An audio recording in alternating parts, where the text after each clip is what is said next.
During World War II, the Manhattan Project became one of the most significant scientific endeavors in history, aiming to harness atomic power as a weapon of war. The United States is often remembered as the primary driver behind the atomic bomb, but this immense project was truly a collaborative effort. The British government, along with key scientists from the United Kingdom and its allies, played a pivotal role in turning nuclear theory into reality. Today, we explore the essential contributions of the British to the Manhattan Project and how their expertise and resources shaped the atomic age. Before the United States formally entered the war, scientists in Europe were already investigating nuclear fission and its potential use. In the late 1930s, European physicists like Otto Hahn and Lise Meitner made groundbreaking discoveries about nuclear fission. Their findings sent shockwaves through the scientific community, and soon scientists around the world began contemplating the weaponization of this newfound energy source. British scientists quickly recognized the importance of fission. By 1940, physicists Otto Frisch and Rudolf Peierls had developed a memorandum, known as the Frisch-Peierls Memorandum, outlining how an atomic bomb might be created with uranium-235. This memo was a game-changer, proving that an atomic bomb was both theoretically and practically possible. The British government took notice and established the MAUD Committee, a group dedicated to investigating the feasibility of nuclear weapons. In 1941, the MAUD Committee concluded that an atomic bomb could indeed be developed within a few years. This report became one of the foundational documents for the Manhattan Project. Armed with this knowledge, the British government initially began working independently on nuclear weapons, establishing a project called Tube Alloys. However, the project faced significant challenges. Britain's resources were limited, with many of its scientists and funding redirected toward the ongoing war effort. Recognizing this, the British government reached out to the United States, hoping to pool resources and knowledge. Despite some initial reluctance from the United States, British scientists were soon welcomed into American laboratories as both nations realized that a collaborative effort could yield faster results.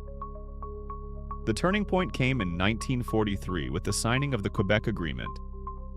This pact established full cooperation between the United States, the United Kingdom, and Canada on the development of atomic weapons, formally merging Tube Alloys with the American-led Manhattan Project. Under this agreement, British scientists were given access to American facilities and resources, which greatly expanded their capacity for nuclear research. However, the partnership was not without its tensions. The United States maintained tight control over the project, with British scientists often limited to certain roles. Nevertheless, British researchers made substantial contributions in areas such as theoretical physics, engineering, and uranium enrichment. Several British scientists became essential figures within the Manhattan Project. Among them was physicist James Chadwick, who had already won a Nobel Prize for discovering the neutron in 1932. Chadwick led the British mission at Los Alamos, where he worked closely with American scientists on bomb design. William Penny, another influential British physicist, contributed to calculating blast effects and analyzing bomb designs. His expertise later helped develop the UK's own nuclear weapons program. In addition to theoretical work, British scientists were involved in practical aspects of the project. Ernest Titterton, an Australian physicist working under the British mission, helped develop timing mechanisms essential for bomb detonation. Klaus Fuchs, a German-born physicist who had fled the Nazis, was a valuable contributor to the theoretical calculations behind implosion techniques. However, Fuchs would later become infamous for his role as a Soviet spy, leaking crucial information about the bomb to the Soviet Union. In July 1945, the first successful test of an atomic bomb took place in New Mexico. The Trinity test marked the culmination of years of international collaboration, scientific genius, and wartime urgency. Although the bomb's use on Hiroshima and Nagasaki remains deeply controversial, the contributions of British scientists were instrumental in realizing the potential of atomic energy. After the war, the Quebec Agreement's promise of post-war nuclear collaboration began to unravel as the United States introduced the Atomic Energy Act of 1946. This act restricted access to atomic technology, and Britain was effectively excluded from further American nuclear research.